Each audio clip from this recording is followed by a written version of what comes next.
I don't take normalcy for granted anymore. The countdown to taking my son to college is real and it is happening soon. Exactly 10 days from now, we take our son to college. And the everyday routine, the normalcy that was my life, my family's life since my son started kindergarten 13 years ago, is going to be changing. And actually, as I was scripting out what to say in this video, I could hear my kids down the hall yelling in excitement over some video game they're playing together. Some days that noise drives me nuts. But the other day, I was actually grateful for that normal, the ordinary racket of it because I know it's not going to last much longer. In fact, at the time of this particular video game noise I'm talking about, it was my daughter's last day of summer break before she started her junior year of high school.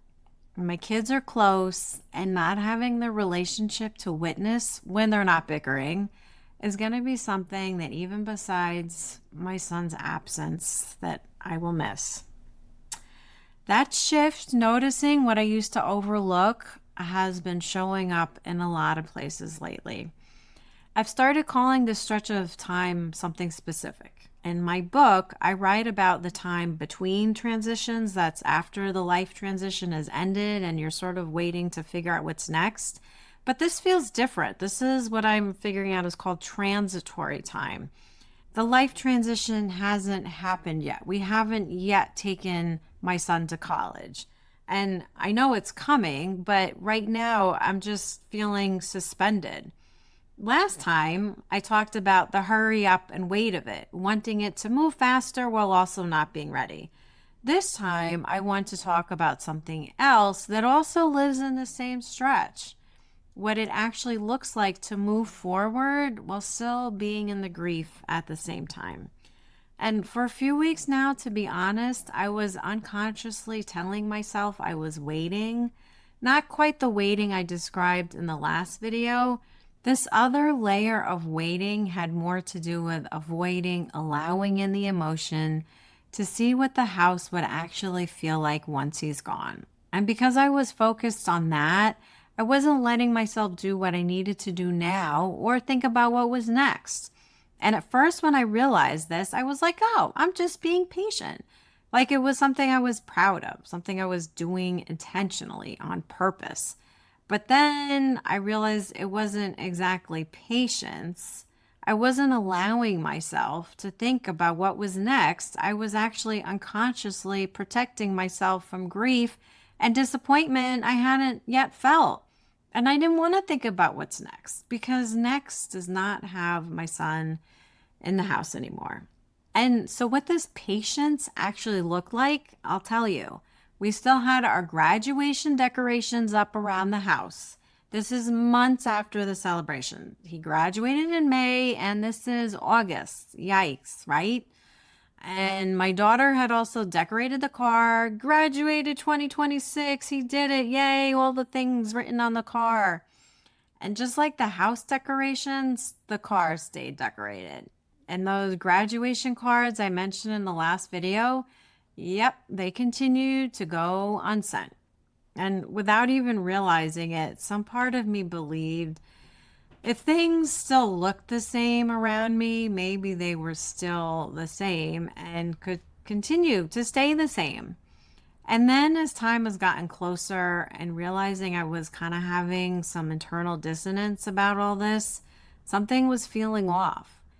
And as I was sitting outside enjoying a cooler than usual summer morning, I remembered something I had asked myself in my last video, even suggesting to you to ask yourself. What do I do with this time now? And that made me pause in the middle of drinking my great morning coffee. And I could suddenly feel the truth of what I was doing or not doing.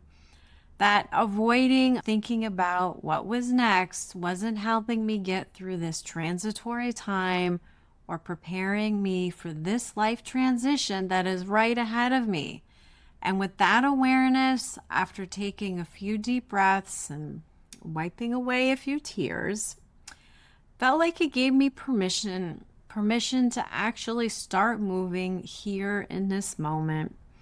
So in this last week, I noticed the difference. I actually started moving. The graduation cards, they're mailed out now. My car, well, the kids and I went to the car wash to clear the writing. Interestingly, the writing didn't just come off in the wash. We had to get towels to rub a bit harder to really wipe it away. And maybe there's a metaphor in there. But anyway, and the decorations in the house, I wanted the whole family to be a part of that too. I wanted us to start the process of cleaning the slate together. It felt like an important family rite of passage, actually, something that wasn't planned, but an important one. We're taking down the old to make space for the new. And the other thing is that I wanted to take down the decorations while my son was still home, not after he left, so that he could be part of it as well. He was part of taking it down, just as he was the reason the decorations went up. And I think some part of me was also reaching to my future self, imagining that she would want to walk through the front door after dropping my son at college. And I thought, wouldn't it be nice to have some of this already done? The slate a little cleaner. And I know it won't take away missing him or grieving that, but having a little more space already made for whatever comes next for me just kind of felt like, yes, my future self will be happy if we do this now. None of that really required me to feel ready to do it. I wasn't like, yay, let's get the car washed. Yay, let's take down the decorations.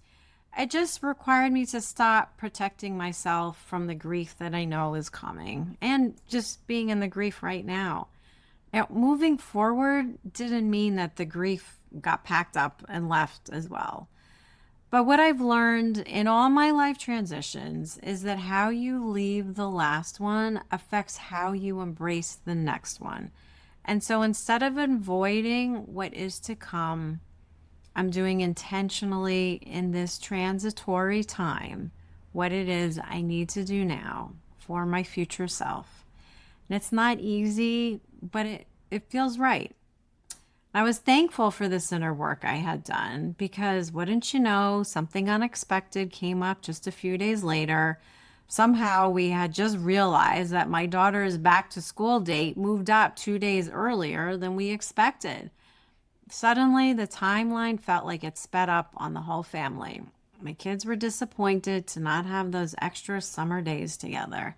We happened to be in Costco when we found out, and I immediately noticed my son's disposition changed. Walking down the pasta aisle, I put my arm around him, and he said, "You know, I've been okay with going to different schools because then I can see her when I get home. But now we'll just be going back to the dorm." And as I said, my kids are close after a lifetime of moving as a military family together. But this is a life transition they will be doing without each other. And this is a loss inside a bigger loss.